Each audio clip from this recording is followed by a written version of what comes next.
Matagal na rin simula nung ganito tayo una nagkita. Alam ko, pasensya na nahuli kami. Okay lang. Masaya kung nakapunta kayo. Tapos na pala ang summer.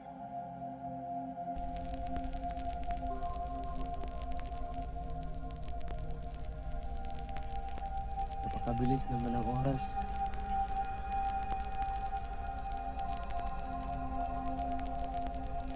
Rika.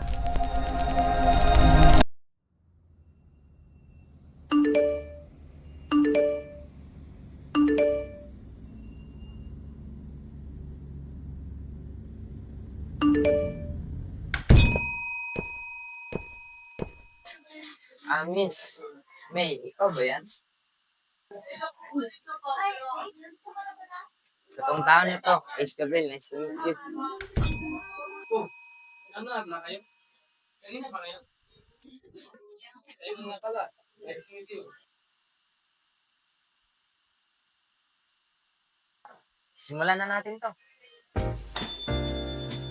Andito tayo para hanapin ang isang kaya bibigay sa bansa. Sa lugar na ito, dito natin sinukuhan gawing sama. Ayun sumasabi. Kailangan kayo. Kung totoo man ang kanilang mga sabisabi, sa lugar na ito, dito siya napakamatay.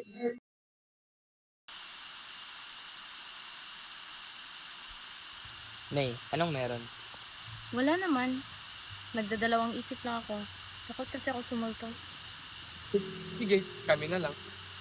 Hindi ko naman sinasabi hindi ako sasama. Ace, bakit ba gusto mga kita rin nito? Secret. Seryoso ko. Bakit ba? Is. Uy, ba't ka tulala? Andito na tayo?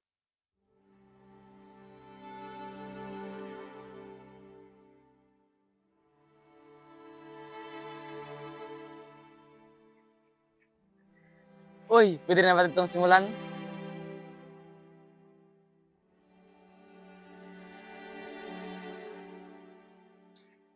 Naniniwala ba kayong totoo siya? Naniniwala ba kayong magpapakita siya? Di ko alam, pero ang sabi nila, magsindi lang tayo ng kandila.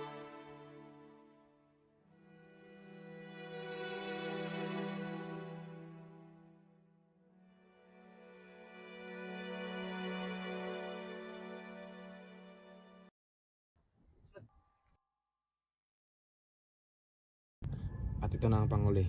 Sa'yo na to. Salamat.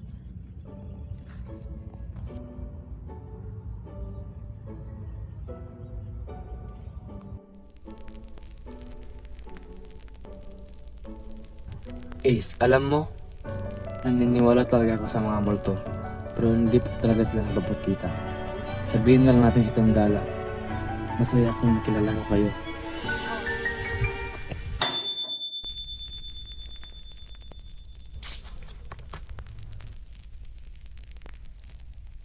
Totoo siya. Ha?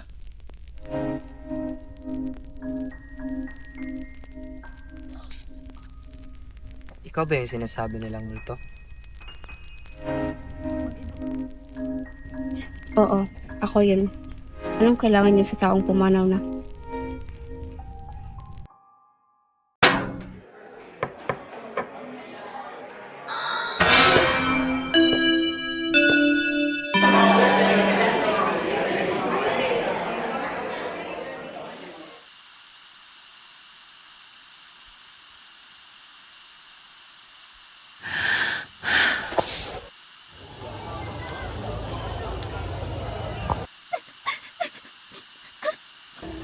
Uy, anong ginagawa mo? Taka ka ba?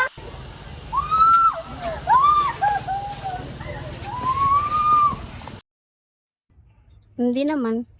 May mga sarili kaming mundo.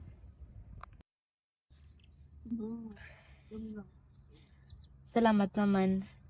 Kuha ko na kung bakit hindi lahat ng tao nakangiti. May mali ba? Tingnan mo yung kandila. Hindi namamatay. Oo nga.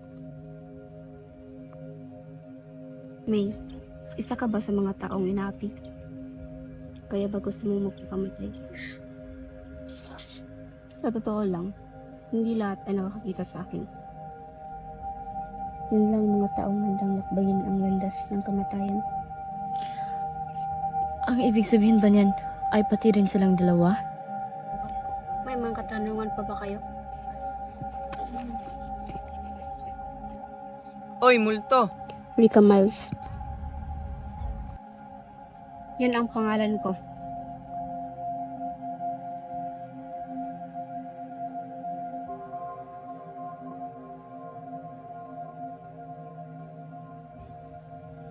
Magiging multo din ba kami pag kami ay namatay?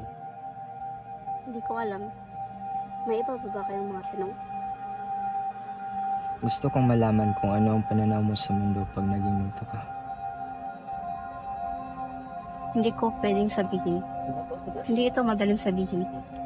Multo lang ang nakakaintindi sa multo. At dito na magtatapos ang aking oras. Salamat sa kaunting kwentuhan. Ingat kayo. Totoo talaga ang mga multo.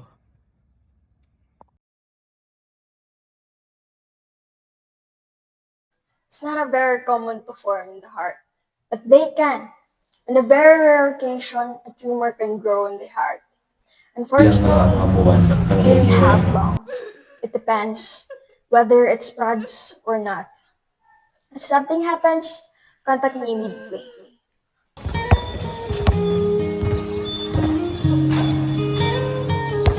Nag-iinsaya ka pala ng mabuti. Matagal na rin. Simula na ulit yung nagkita.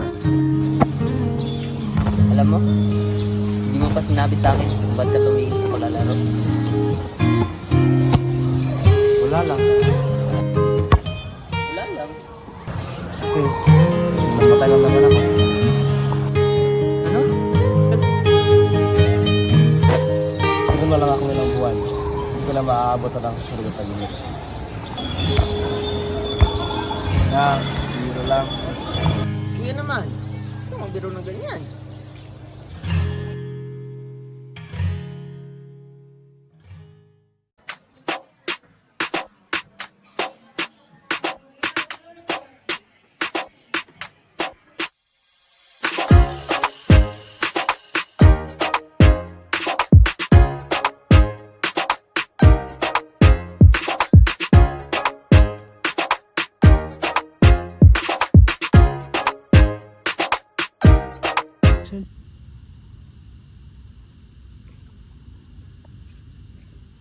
May, may nangyari ba?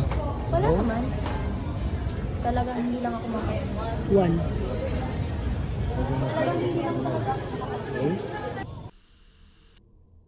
Dito na ako sa bahay. Tawag na lang ako ulit mamaya.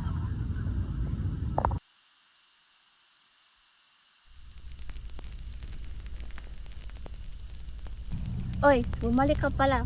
Parang marami ka pang tanong ah.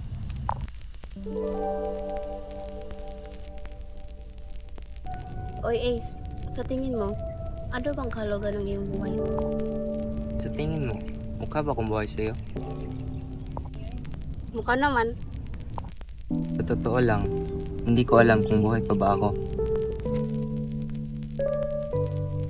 So, anong gagawin mo?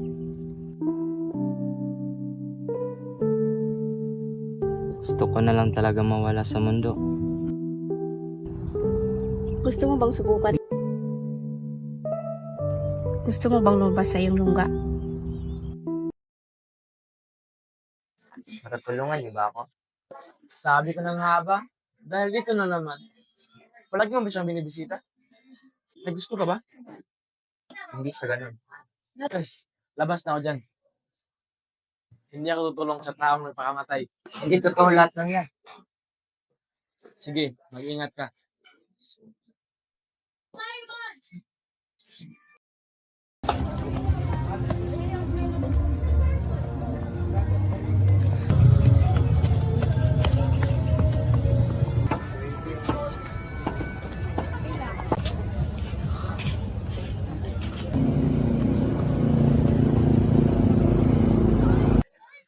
Alis! Umalis ka! Gusto ko mag-isa! Gusto ko lang mag-isa muna. Alam kong darating ang araw na ito. Tama ako, pagiging sarable ang mga bagay. Mamata din naman ako. Bakit kailangan ko kayo? Bakit naging kaibigan ko kayo? Bakit? Bakit ako? Wala naman naging maganda sa buhay ko.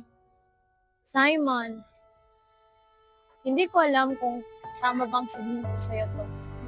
Pero, ang totoo niyan ay, Sai, hindi ko alam kung tama bang sabihin ko sa'yo ito.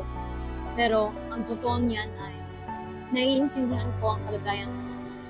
Kagaya mo, para din ako kinakuyan ko. Ang hirap, ang sakit. Nagdusa ako sa mahabang panahon. Para bang wala na akong pag-asa. Hindi ko na nga alam kung ba't buhay pa ako. Kaya, mahanap ako ngayon ng kasagutan galing sa kanya. Alam kong masakit ang pinagdadaanan mo, ngunit naiintindihan mo din sana si Ace. Mahirap din ito para sa kanya. Naniniwala akong may rason bakit tayo ito pinagtagpo ng tadhana.